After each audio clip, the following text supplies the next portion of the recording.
Hello Rogers, तो welcome back to the channel. इस कहानी में हम एक गोल्डफिश को देखने वाले हैं जो कि एक दिन अचानक से एक इंसानी रूप में बदल जाती है और यही हमारी फीमेल लीड ज़ाओ जिन्यू है। दरअसल कई सालों से इस गोल्डफिश का ये ड्रीम था कि ये एक इंसान बन पाए, लेकिन जिस दिन ये इंसान बनी ये अचानक से टाइम ट्रेवल करके पास्ट में आ गई, यानी कि एंशिएंट टाइम के अंदर आ गई। तभी यहीं पर हम कुछ बंदों को देख पाते हैं, जैसे वो ज़ाओ जिन्यू को देख पाते हैं वैसे ही वो तो उसके क्लोज आने की पूरी कोशिश करते हैं, क्योंकि जिन्यू इस वक्त काफी ज्यादा ब्यूटीफुल लग रही थी। लेकिन वो बंदे उसे मारने के लिए उसके पास आते। उससे पहले यहाँ पर हमारी कहानी का हीरो जुआन हीरो वाली एंट्री लेकर सीधा उन बंदों को खत्म कर देता है।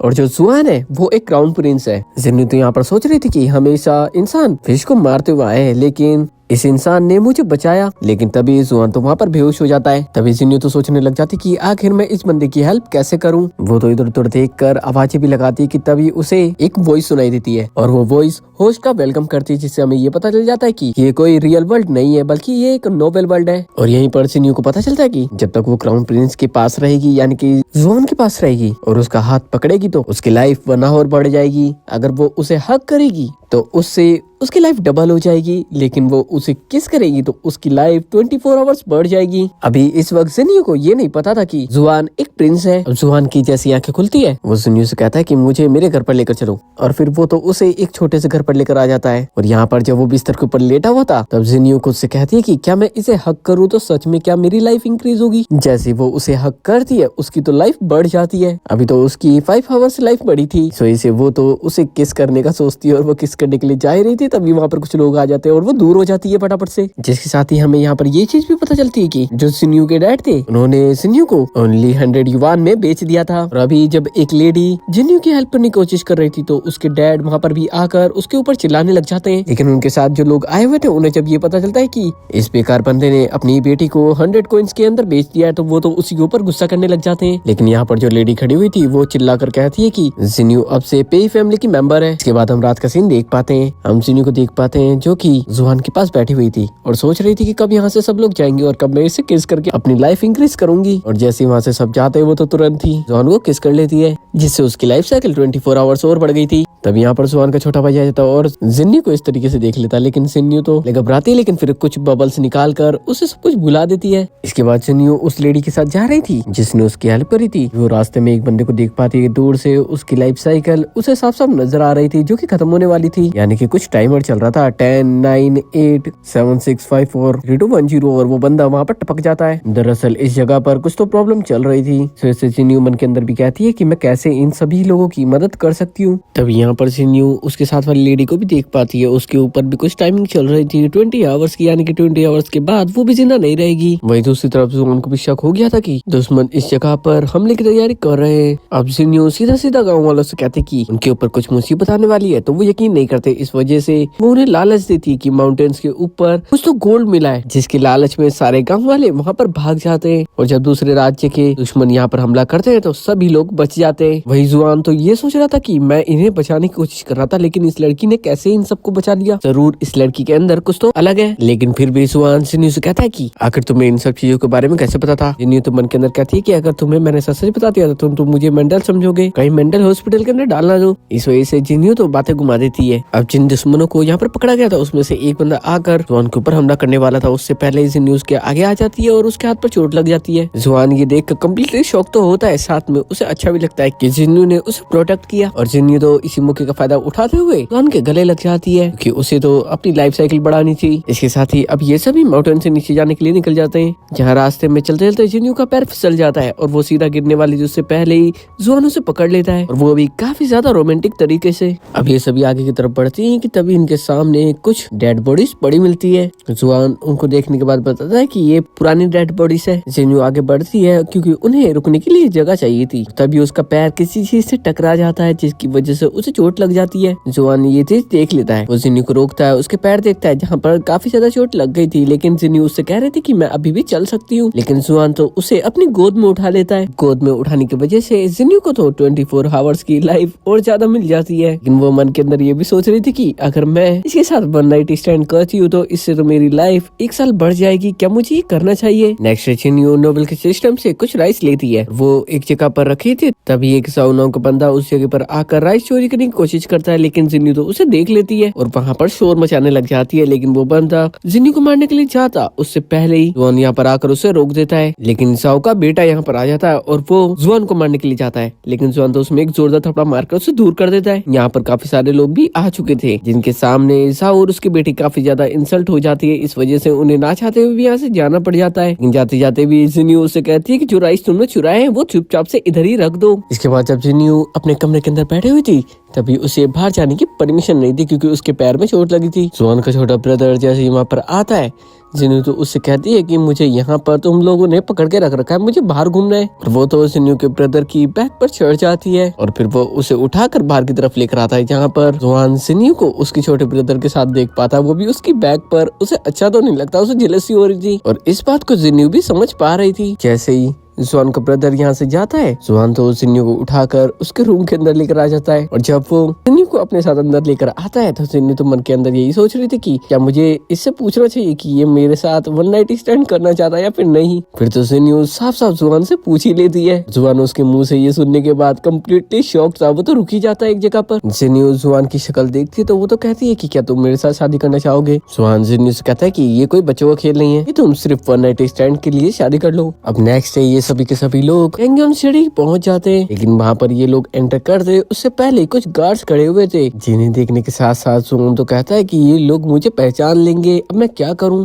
जिन्नू यहाँ पर अपना दिमाग लगाती है और तुरंत ही जुआन को एक लड़की बना देती है और गार्ड से कहती है कि तुम इसकी शक्ल मत देखना, इसे एक बहुत ही बेकार बीमारी है, अगर तुम ऐसा करोगे तुम्हें भी ये बीमारी हो जाएगी। इस वजह से गार्ड्स उस पर ज्यादा ध्यान नहीं देते और इन सभी को आसानी से एंट्री मिल जाती है। यहाँ पर आते के साथ ही जिन्नू को काफी ज्यादा भूख लगी थी, इस वजह से जुआन उसे एक रेस्टोरेंट के अंदर लेकर आ जाता है, लेकिन उसके बाद पैसे तो थे नहीं। उसके पास एक जेट पेंडेंट था जो की काफी ज्यादा कीमती था, वो उसे बेचकर जिन्नू के लिए वहाँ पर चिकन ऑर्डर कर देता है और जिन्नू तो काफी मजे के साथ उसे खाती है। यही रेस्टोरेंट के अंदर एक बंदा वेस्ट प्रिंस की कहानी सुना रहा था जो कि जुआन की कहानी थी और सभी को बता रहा था कि किस तरीके से उस प्रिंस ने अपने ही राज्य में दुश्मनी की, जिससे जुआन को काफी ज्यादा गुस्सा आ रहा था। एक छोटा सा गिलास उसके हाथ में टूट भी जाता है, उसके हाथ में चोट लग जाती है। हम जिन्नू को देख पाते हैं जो कि कह रहे थे कि जरूर से ये प्रिंस पागल ही होगा। जुआन तो जिन्नू से कहता है कि तुम्हें अगर पूरी बात पता चले तो शायद तुम मुझसे गलत ना समझो। अब जैसे ये दोनों इस रेस्टोरेंट से बाहर निकलते हैं तब यहाँ पर हम कुछ गार्ड्स को देख पाते हैं जिन्हें इनकी रियलिटी पता चल गई थी। इन्हें पता चल गया था कि प्रिंस जुआन इनके राज्य के अंदर आ चुका है, क्योंकि उन्हें जुआन का जेट पेंडेंट भी मिल चुका था। वापस आने पर जिन्नू जुआन के हाथों पर मेडिसिन लगा रही थी और इसी दौरान वो तो उसे देखते देखते उसे गाल पर किस भी कर लेती है। जुआन तो काफी ज्यादा अनकंफर्टेबल होते हुए कहता है कि तुम एक लड़की हो, तुम एक लड़के के इस तरीके से क्लोज कैसे आ सकती हो। जिन्नू मन के अंदर कहती है कि अरे बेवकूफ इंसान, मैं तुम्हें किस करूंगी तभी तो मेरे पॉइंट्स बढ़ेंगे, अगर मैं किसी और को करूंगी तो मेरे पॉइंट्स नहीं बढ़ेंगे ना। इसके बाद जिन्नू को इस बात का ये बुरा लगता है कि जुआन ने बस उसके खाने के लिए अपना जेट पेंडेंट बेच दिया और उसे अब कैसे भी उसका जेट पेंडेंट वापस लाने के लिए पैसे चाहिए थे। इस वजह से वो सिस्टम से कहती है, सिस्टम अपनी बातें घुमाता है तो जिन्नू सिस्टम को वार्निंग देते हुए कहती है कि अगर जुआन ही नहीं बचा तो मैं भी नहीं बचूंगी और मैं नहीं बची तो तुम भी नहीं बचोगे। इस वजह से ना चाहते हुए भी सिस्टम को जिन्नू की हेल्प करनी पड़ती है। अब जिन्नू जेट पेंडेंट वापस लेने के लिए उसी दुकान पर वापस से पहुंच जाती है, लेकिन वहां पर अब एक गवर्नमेंट बंदा बैठा हुआ था। जिन्नू को वो पकड़ लेता है और पूछता है कि आखिर ये प्रिंस का जेट पेंडेंट तुम्हारे पास कहां से आया है। जिन्नू यहाँ पर नोटंकी करते हुए कहती है कि ये जेट पेंडेंट मुझे तो एक जगह पर पड़ा हुआ मिला था। यहाँ पर वो बंदा जिन्नू के ऊपर हमला करने के लिए जाता है, उससे पहले जुआन यहाँ पर आकर उसी बंदे को सीधा निपटा देता है और तभी जिन्नू भी वहाँ पर बेहोश होने वाली थी। जुआन उसे गिरने से बचा लेता है और उसके हाथ में उसका जेट पेंडेंट भी देख पाता है और वो समझ जाता है कि उसी का जेट पेंडेंट लेने के लिए जिन्नू यहाँ पर वापस आई थी। जिन्नू को जब होश आता है तो उसके सामने जुआन बैठा हुआ था, लेकिन जुआन के हार्ट में जब भी पेन होने लग जाता है जो कि उसको दिए एक पॉइजन की वजह से हो रहा था और वो अपना कंट्रोल खोकर जिन्नू का गला पकड़ लेता तेजी से। इसके बाद तो जुआन को खुद के ऊपर काफी ज्यादा गिल्ट होता है और वो खुद ही से कहता है अकेला बैठकर कि मैं खुद को कंट्रोल भी नहीं कर सकता तो मैं क्या ही करूंगा। और हमें यहाँ पर एक फ्लैशबैक के जरिए दिखाया भी जाता है कि उसे ये पॉइजन कब दिया गया था, जब उसे एक जगह पर पकड़ कर रखा गया था उसी के राज्य के लोगों के द्वारा और गार्ड्स ने आकर उसे वो जहर पिला दिया था, जिसके साथ ही वहाँ पर जिन्नू पहुंच जाती है और जिन्नू जुआन की लाइफ साइकिल को भी देख पा रही थी जो कि सिर्फ 1 महीने की बची हुई थी। प्रिंस जुआन तो यहाँ से उठकर जाना चाहता था, लेकिन फटाफट से जिन्यू उसे गले लग जाती पीछे से। जुआन जिन्यू से कहता है कि मैं एक बुरा इंसान हूँ, तुम्हें मुझसे दूर रहना चाहिए। जुआन तो जिन्यू को ये भी बता देता है कि मैं वही वेस्ट प्रिंस हूँ जिसकी रेस्टोरेंट के अंदर वो बंदा बात कर रहा था और जिसे तुम पागल कह रही थी। जिन्यू तो मन के अंदर ही कहती है कि तुम मेरे लिए बिल्कुल भी बुरे नहीं हो, तुम मेरे फिश टैंक की तरह हो जिसे मैं कभी भी नहीं छोड़ सकती। इसके बाद रात को जब जिन्यू अकेली बैठी हुई थी, वो सिस्टम से बात करने लग जाती है और उससे जुआन की बॉडी में जो पॉइजन है उसे खत्म करने का एंटीडोट मांगती है। लेकिन नोबेल का सिस्टम तो उसे कह देता है कि मैं तुम्हारी इसके अंदर कोई भी मदद नहीं कर सकता, लेकिन वो इतना जरूर बता देता है कि उस पॉइजन का एंटीडोट तुम्हें माउंटेन पे कुछ जड़ी बूटियां मिल सकती है जिससे तुम उसका एंटीडोट बना सकती हो, और वो उन जड़ी बूटियों के नाम जिन्यू को बता देता है। इसके साथ ही जिन्यू जुआन की मोम और उसके ब्रदर के साथ एक दूसरी सिटी के अंदर आ जाती है और उसे पता था वो जड़ी बूटी जो कि सिस्टम ने उसे बताई थी वो यहाँ पर मिल सकती है, यानी कि 1000 ईयर लोटस जो कि जड़ी बूटी का नाम था। जिन्यू को समझ नहीं आता कि आखिर वो उस जड़ी बूटी को कैसे ढूंढेगी, लेकिन तभी वो यहाँ पर कुछ बंदों को देख पाती है जिनके सिर के ऊपर कुछ टाइमर चल रहा था और उससे पता चलता है कि जैसे ये टाइम खत्म होगा ये लोग यहाँ पर खत्म हो जाएंगे। तभी यहाँ पर इनका मैजेस्टी आ जाता है जिससे जिन्यू कहती है कि तुम्हारे शहर के अंदर बहुत बड़ी मुसीबत आने वाली है। लेकिन ये बंदा तो जिन्यू के ऊपर भरोसा ही नहीं करता, लेकिन एक बंदे के टाइमर खत्म होने वाला था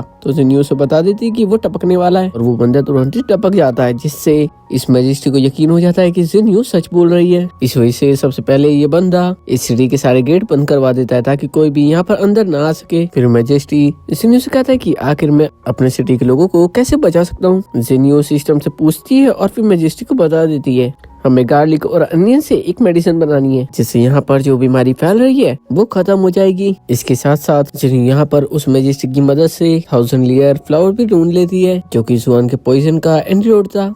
इसी के साथ हम दूसरी तरफ इस कहानी के मेन विलेन को देख पाते हैं जिसका गार्ड उसे आकर बता रहा था कि कल कैंगन सिटी पूरी तरीके से बर्बाद हो जाएगी, खत्म हो जाएगी। और जैसे ही वो बंदा बाहर की तरफ जाता है तभी जिन्यू और जुआन एक मैजिकल क्लॉथ की मदद से अंदर आ जाते हैं। वो किसी को दिखाई भी नहीं देते और वो विलेन बंदे के पास आकर उससे कहते हैं कि तुम जो कैंगन सिटी के साथ कर रहे हो उसे अभी के अभी रोक दो वरना तुम्हारी जिंदगी यहीं पर रुक जाएगी। ये लोग यहाँ पर खड़े ही थे कि तभी जिन्यू को सामने जो यहाँ पर विलेन बंदा बैठा हुआ था उसे जिन्यू कहती है कि तुम्हारा जो साथी जिसे अभी तुमने काम बताया है वही तुम्हें जल्दी खत्म कर देगा और साथ ही तुम्हारी वाइफ को भी। पहले तो यहाँ पर जो किंग बैठा हुआ था उसे यकीन ही नहीं होता, लेकिन जिन्यू उसकी वाइफ के कपड़ों के बारे में उनके बारे में कुछ बातें बताती है जिससे उसे यकीन हो जाता है। जिसके साथ ही जिन्यू जियान और किंग एक जगह पर पहुंच जाते हैं जहाँ पर हम उसी बंदे को देख पाते, उसी गार्ड को देख पाते हैं जिसने किंग की वाइफ को पकड़ रखा था। लेकिन वो बंदा किंग की वाइफ को मारता उससे पहले ही जुआन उसे खत्म कर देता है। लेकिन मरते हुए वो बंदा जिन्यू से कहता है कि तुम क्या सोच रही हो, तुम जुआन को बचा लोगी? इसके पॉइजन का कोई भी एंटीडोट नहीं है और जल्दी ये भी खत्म हो जाएगा।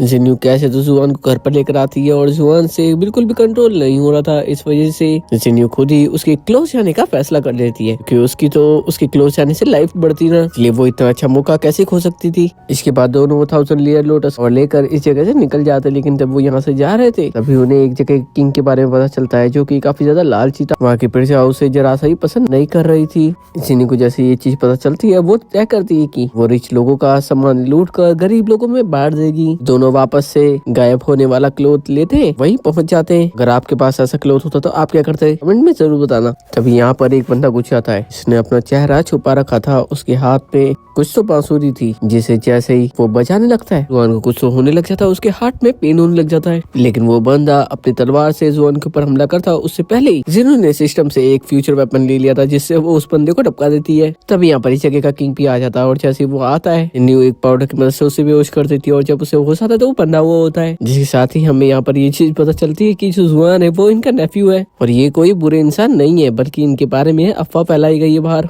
जिसके साथ ही हमें यहाँ पर जुआन की मॉम की बॉडी भी दिखाई जाती है। जुआन के अंकल बताते हैं कि उसकी मदर ने क्या किया था, उन्होंने खुद को मारने की कोशिश की थी। अपनी मॉम को देखकर जुआन तो काफी ज्यादा इमोशनल हो गया था। इसके बाद से न्यू 1000 ईयर लोटस की मेडिसिन बनाकर जुआन को दे देती है, लेकिन वो तो वोमिटिंग करके वहाँ पर बेहोश हो जाता है। जिससे न्यू काफी ज्यादा डर जाती है और नोबल से कहती है, यानी नोबल के सिस्टम से कहती है कि मैंने वो सब कुछ किया जो तुमने कहा, लेकिन इसके बावजूद भी जुआन ठीक क्यों नहीं हो रहा। सिस्टम न्यू से कहता है कि तुम थोड़ा सा वेट करो, जुआन बिल्कुल ठीक हो जाएगा और होता भी ऐसा ही है। इसके बाद दोनों को एक ऑक्शन के बारे में पता चलता है जहाँ पर जुआन को जाना तो था, लेकिन वो ये चाहता था कि कोई भी उसे वहाँ पर ना पहचाने। जैसे न्यू और जुआन दोनों प्लान करते हैं कि वो इस ऑक्शन के अंदर हस्बैंड एंड वाइफ होने का नाटक करेंगे। जिसके साथ ही दोनों ऑक्शन के अंदर पहुंचते हैं, जहाँ पर दोनों जब एंट्री ले रहे थे तो जुआन सोच रहा था कि कहीं ये लड़की मेरा कचरा ना कर दे। यहाँ पर जिन्यू जैसी अंदर आती है वो तो सामने VIP रूम की फीस देखकर काफी तेज चिल्लाती है और कहती है कि ये तो पैसे लूटने का काफी अच्छा तरीका है। दरअसल हमारी फीमेल लीड लवली एक्सप्लेन की तरह काफी ज्यादा कंजूस है, लेकिन जैसे ही ऑक्शन शुरू होता है जिन्यू तो ऐसा दिखा रही थी सबको जैसे कि वो बहुत ज्यादा अमीर बाप की बेटी हो। जुआन ने जो अपना सिर नीचे रख रखा था, जिन्यू तो साथ साथ में यहाँ पर दुश्मनों के ऊपर भी नजर रखी हुई थी।